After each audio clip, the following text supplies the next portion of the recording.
नित्या की शादी को लगभग 1 साल भी नहीं हुआ था और उसका तलाक हो गया। नित्या के घर वालों ने ज़बरदस्ती नित्या की शादी करवा दी थी। शादी के कुछ 3 महीने के बाद ही उसके पति राकेश का व्यवहार बदल गया। वो नित्या से हमेशा झगड़ा ही करता रहता था। राकेश एक कंपनी में काम करता था और रोज़ शाम को देरी से घर आता था, क्योंकि ऑफिस के बाद वो दारू पीने के लिए रुक जाता था। घर आकर वो नित्या से हर छोटी छोटी बात पर बहस करता था, उसे खरी खोटी सुनाता था। वो नित्या को ये भी बोल देता था कि चली जा तू यहाँ से, मुझे तेरी कोई ज़रूरत नहीं है, बहुत मिल जाएंगी तेरे जैसी। नित्या उसका ये व्यवहार चुपचाप सहन कर रही थी। उसने अपने घर पर भी उसके बारे में कुछ नहीं बताया था। वो अपने घर वालों से नाराज़ थी। उन्होंने ज़बरदस्ती उसकी शादी जो करवाई थी। नित्या अविनाश से प्यार करती थी और जब ये बात नित्या के घर वालों को पता चली तो उन्होंने ज़बरदस्ती उसकी शादी करवा दी। अविनाश उस वक्त कुछ नहीं कर पाया, क्योंकि नित्या के पापा ने अविनाश के खिलाफ पुलिस कंप्लेन कर दी थी कि वो नित्या को परेशान करता है, और इसी कारण वो कुछ दिनों के लिए जेल में रहा। ये सब के बारे में नित्या को कुछ नहीं पता था। नित्या अपनी शादीशुदा ज़िंदगी में बहुत परेशान थी। कुछ महीने ऐसा ही चलता रहा। राकेश थोड़ा भी नहीं बदला था। फिर नित्या ने सोचा कि अब वो और इस रिश्ते में नहीं रह सकती, और उसने राकेश से तलाक लेने का फैसला कर लिया और फिर उनका तलाक हो गया। तलाक के बाद नित्या ने अपनी मम्मी पापा को सब कुछ बता दिया और उन्होंने नित्या को बहुत डांटा कि क्या हो गया था ऐसा कि तलाक ले लिया, अब क्या करेगी, कहाँ जाएगी, कौन करेगा इससे शादी। ये सब सुनकर नित्या ने उनके साथ रहने से इनकार कर दिया। वो एक छोटी सी कंपनी में काम करने लगी और कंपनी द्वारा दिए गए घर में रहती थी।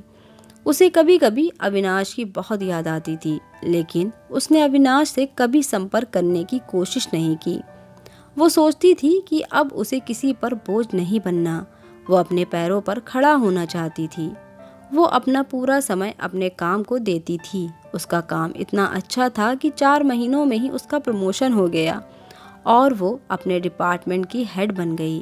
प्रमोशन के 1 महीने बाद उसे उसकी कंपनी की तरफ से एक मीटिंग अटेंड करने के लिए विदेश जाने का अवसर मिला। नित्या अपने काम में बहुत तरक्की कर रही थी। अब उसके मम्मी पापा को भी नित्या पर बहुत फक्र महसूस हो रहा था। अब वो पछताते थे कि उन्होंने उसकी शादी गलत घर में कर दी। नित्या विदेश जाने की बात से बहुत खुश थी। 4 दिन बाद उसकी टिकट थी। उसे कुछ खरीदारी भी करनी थी। फिर वो अपने ऑफिस के पास एक मॉल में गई। उसे कपड़े और कुछ मेकअप का सामान लेना था। वो मॉल में घूम रही थी, कपड़े देख रही थी। तभी किसी ने पीछे से उसके कंधे पर हाथ रखा। वो पीछे मुड़ी देखने के लिए और वो बिल्कुल अपनी आंखों पर विश्वास नहीं कर पा रही थी। वो इंसान और कोई नहीं, अविनाश था। नित्या उसे देखती रह गई। उसे समझ नहीं आया कि वो अविनाश से क्या बात करे। अविनाश नित्या को देखकर बहुत खुश हुआ। दोनों के आंखों में आंसू के साथ खुशी भी थी। अविनाश ने पूछा, तुम यहाँ अपने पति के साथ हो क्या? नित्या उससे नजरें चुराते हुए बोली, नहीं। अविनाश ने पूछा, कैसी हो? नित्या उससे बात नहीं करना चाहती थी। वो नहीं चाहती थी कि अविनाश को पता चले कि उसका तलाक हो गया है और अब वो अकेले रहती है। अविनाश उससे पूछे जा रहा था। उसने बोला, कुछ बोलो। नित्या वहाँ से जाने लगी। उसने अविनाश को बोला कि मुझे तुमसे कोई बात नहीं करनी, तुम चले जाओ यहाँ से। अविनाश उसके पीछे पीछे जाने लगा। उसने कहा, मेरी बात तो सुन लो एक बार। फिर भी नित्या नहीं रुकी।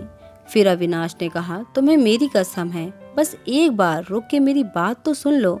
फिर नित्या क्या करती? आखिर उसके दिल में अभी भी अविनाश के लिए प्यार था, तो वो रुक गई। फिर अविनाश ने कहा कि कहीं बैठकर कुछ बात करते हैं।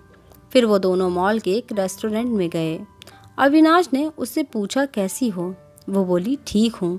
अविनाश ने उसके पति के बारे में पूछा कि वो कैसा है, तुम्हारा ध्यान रखता है ना? नित्या चुप थी। अविनाश ने बोला, क्या हुआ, तुम चुप क्यों हो, कुछ बोलो, तुम्हें कोई परेशानी तो नहीं है ना?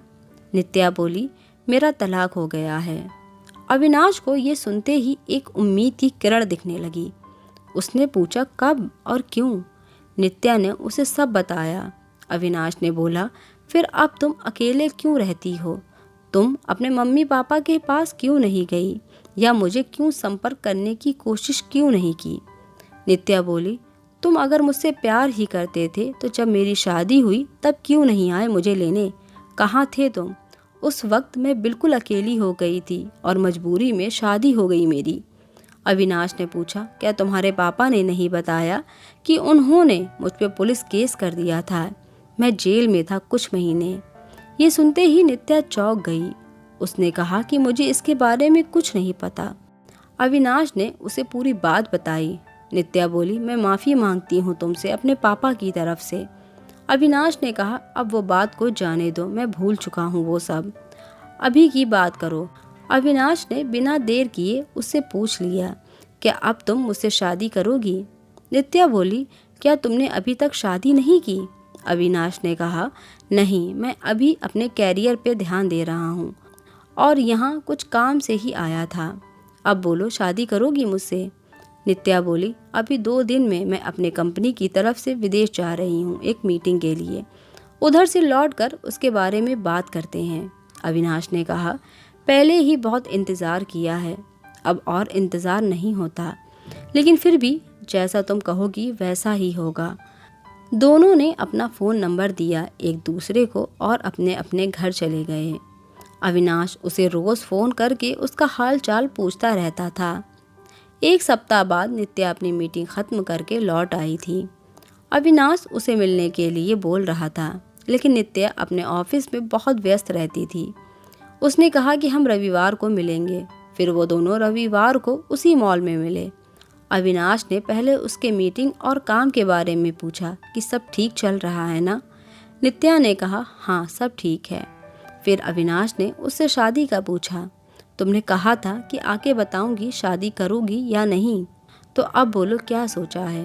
नित्या तो अविनाश से प्यार करती ही थी और अब उसे मौका मिला था अपने प्यार के साथ पूरी जिंदगी बिताने का। उसने हाँ कह दिया। दोनों बहुत खुश थे।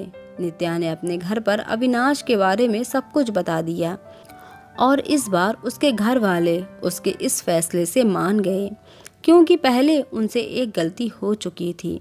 अब वो फिर अपनी बेटी को तकलीफ में नहीं देखना चाहते थे। 1 महीने बाद उनके परिवार ने उनकी शादी करवा दी। अविनाश ने अपना खुद का एक बिजनेस स्टार्ट किया था, तो अब नित्या उसके साथ उसके बिजनेस में हाथ बटाती थी और वो दोनों खुशी खुशी हमेशा के लिए एक साथ हो गए। दोस्तों, अगर आपको ये कहानी पसंद आई तो प्लीज़ वीडियो को लाइक कीजिएगा और चैनल को ज़रूर सब्सक्राइब कीजिएगा। Thanks for watching.